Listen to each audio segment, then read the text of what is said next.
Вітаю, друзі! Ну що, ніколи такого не було і знову сталося. Народний депутат України, який прийшов у парламент зі слугами народу, і якого у березні 25-го року Вищий антикорупційний суд України визнав винний, а це Анатолій Гунько, отримав 4 роки позбавлення волі за хабар в розмірі 85 тисяч доларів. Вимагання і отримання хабара. Ідеальний слуга, але найцікавіше, що він цим прирік одну з груп в Верховній Раді на зникнення. Більше того, запустив процеси, від яких зараз реальна паніка на Банковій, бо там не знають, як рятувати ситуацію. Ні, верніше, вони знають, але це буде настільки демонстративно, що покаже, що Зеленський особисто співпрацює з ОПЗЖ. А от цього б вони хотіли уникнути. Зараз про це розповім. Почнемо з того, що Апеляційна палата Вищого антикорупційного суду України частково змінила вирок народному депутату Анатолію Гуньку. Він спочатку отримав 7 років, а ця палата зменшила покарання з 7 років до 4 років позбавлення волі, а не просідання в Верховній Раді. До речі, тепер він повинен втратити мандат майже автоматично. Як це було після вироку, так само, наприклад, як і Саня Трухін втратив мандат, який теж зі слуг пішов тихесенько в ліс. Цікаво, щось у нас слуги один за одним просто. До того ж був ще Одарченко, якому теж вирок був 7 років і конфіскація, але він втік за кордон, і, до речі, досі триває апеляція. Якщо і він зараз буде визнаний як злочинець, а він буде визнаний, просто тягнуть час як можуть, то тоді знищиться сама коаліція, монобільшість, бо залишиться в коаліції 225 депутатів, а мінімум 226. Цього дуже бояться на Банковій, і тому дивляться, наприклад, Гунька, і навіть, в кошмарах, в жахах їм не сниться те, що станеться, якщо Одарченка нарешті позбавлять мандати рішенням суду. Так от, після рішення суду, апеляційного суду, вирок набрав законної сили, і Гунька взяли під варту прямо в залі суду. Так, він, звісно, буде ще звертатися до касаційного суду, але це вже не допоможе, це всі розуміють. Нагадаю, що Гунька ще після першого випадку корупцію виключили з фракції «Слуга народу», і він увійшов до депутатської групи «Відновлення України», створеної після розпуску проросійської фракції ОПЗЖ. Тут нічого дивного, бо він не перший «Слуга народу», який з підозрою в корупції приєднався до колишніх ОПЗЖистів. Так само, до речі, зробив і екс-слуга Юрченко, якщо хтось забув. Так зробив. Це не перше, не останнє, але тут цікава історія. Зараз група буде менше, ніж 17 членів групи.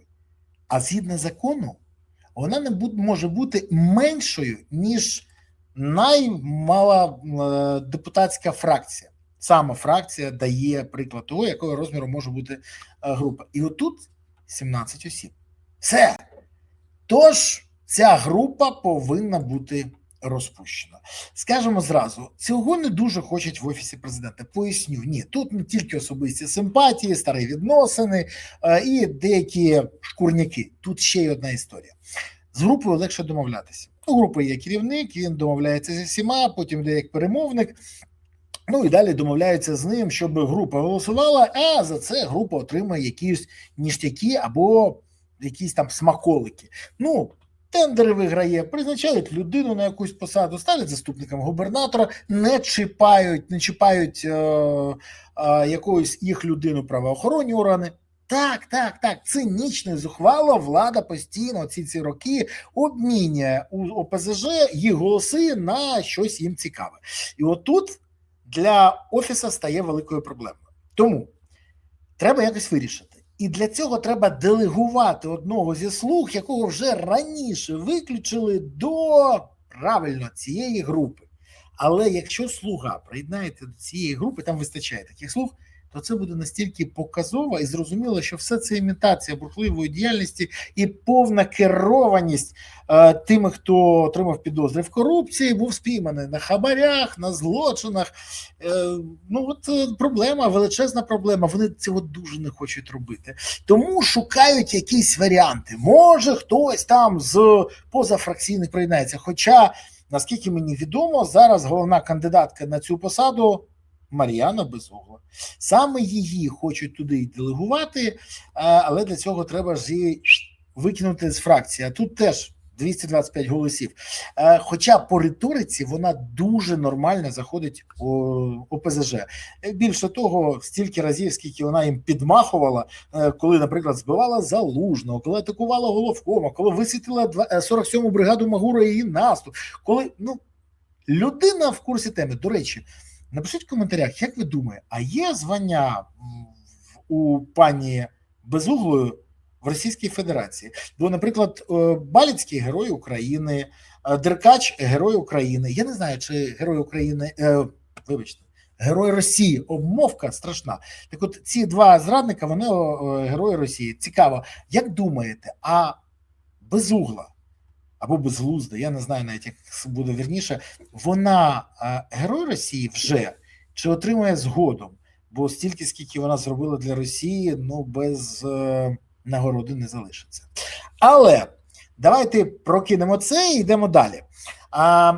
Слуги зараз відверто, скажімо так, панікують, тому що одночасно два моменти. З одного боку, Гунька викидають, руйнується одна група, яка співпрацює з Офісом, з іншого, якщо так, Задарченко, коаліції хана. І це те, що незабаром може статися. Раніше, до речі, перша інстанція ВАКС визнала нардепа Гунька винним у підбурюванні до надання хабаря та шахрайстві з призначенням покарання у 7 років позбавлення волі. НАБУ і САП повідомляли раніше, що Гунько у змові зі своїм помічником Ігорем Калінченком та ще одним спільником вимагали та одержали від представника аграрної фірми «Агроформ 2019» частину неправомірної вигоди. Хабар вимагали в обмін на доволі такі прості дозволи. Дозвіл обробляти державні землі і отримувати з цього прибуток. При цьому за кожен гектар землі, які належали академії, аграрній академії, треба було в кишеню депутату сплатити $130. В цю суму входили і гроші на правопохоронців. І я не обмовився, бо люди, які готові продавати честь і захист закону за гроші, це не правоохоронці, це правопохоронці. До речі, з ними Гунько обіцяв все порішати. Цікаво, чи залишилися всі ті правопохоронці на посадах, бо пам'ятаєте такого слугу народу Задорожнього, якого теж взяли на хабарі, вимагання хабаря в 10% від вартості водогона в Сумській області. Він обіцяв 10% собі і ще 4 правопохоронцям. Так от, він отримав підозру в корупції, а правопохоронці залишаються на посадах. Про це мені казали сумчани. Так от, Гунько обіцяв все порішати, його на цьому взяли, а загалом йшлося про $221 тисячу, з яких необхідно було передати задаток у $85 тисяч зразу. На цих 80 тисячах його і взяли. А помічник Гунька, пан Калінченко, вирішив трохи намахати систему. І у листопаді 24-го року у зв'язку з його мобілізацією провадження було зупинено. Зараз цим багато хто користується з тих, хто отримав підозри в корупції. Вони розуміють, що треба щось робити, тому шкуряють до ЗСУ, там сидять в якихось підрозділах дуже далеких від фронту, імітують бурхливу діяльність, сподіваються, що потім скажуть, вони кров'ю змили ганьбу. До речі, для тих, хто так думає, Гунько отримав другу підозру, але про це трохи згодом. Так от, Гунько не втрачав часу, а пана Калиниченка чекають в суді його повернення і дуже чекають. Так от, Гунько не втрачав часу.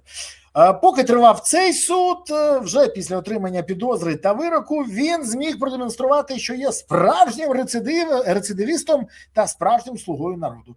СБУ та НАБУ викрили Гунька на привласненні майна Національної академії аграрних наук на понад 30 мільйонів гривень. Там землі продавав, тут використовував майно.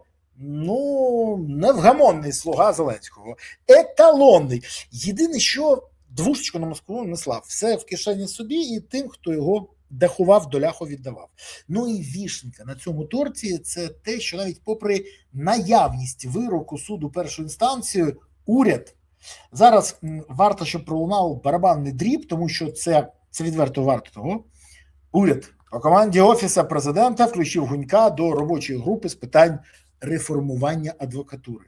І як вам реформатор? Уявляєте? От таких кандидатів на реформування адвокатури посилає влада. Ну, мені то хочеться запитати, Володимир Зеленський, ви їх відбирали всіх по якомусь маркеру, щоб один до одного були подібні? Корупціонери, зрадники, любителі руського миру, шахраї, брехуни, гвалтівники, а неадеквати та інші безугли в лавах слуг народу є не виключенням, а нормою. Якась феєрична антиселекція. Це ж треба було так набрати? Чи це не антиселекція? Це якраз відібрали всіх однотипних. А напишіть в коментарях, як вважаєте, це їх так відібрали, чи просто свій до свого по своє? Корупціонери відбирали корупціонерів, любителі руського мира, гвалтівники, гвалтівників, наркомани, наркоманів. От і з'явилась фракція «Слуга народу», де адекватні – це виключення, а нормою є всі інші. Ну що ж, будемо уважно спостерігати, що буде. І що буде далі з монобільшістю, що буде з групою депутатською, ну і, до речі, що буде далі з підозрами в корупцію, бо незабаром будуть нові. Дякую, що дивились, дякую, що підписали, поставили вподобайку, прокоментували і поширили відео. Щиро дякую, що підтримуєте канал, але головне, за що я вам дякую, це за те, що ви не забувайте підтримувати ЗСУ, донатите на ЗСУ, приєднуйтесь до ЗСУ, допомагаєте ЗСУ. Бо тільки ЗСУ є запорукою того, що Україна є майбутнє. Є ЗСУ, є майбутнє. Не буде ЗСУ, не буде лише майбутнє. України не буде. Гуртуємося навколо ЗСУ, і все буде Україна. Дякую вам. Па-па.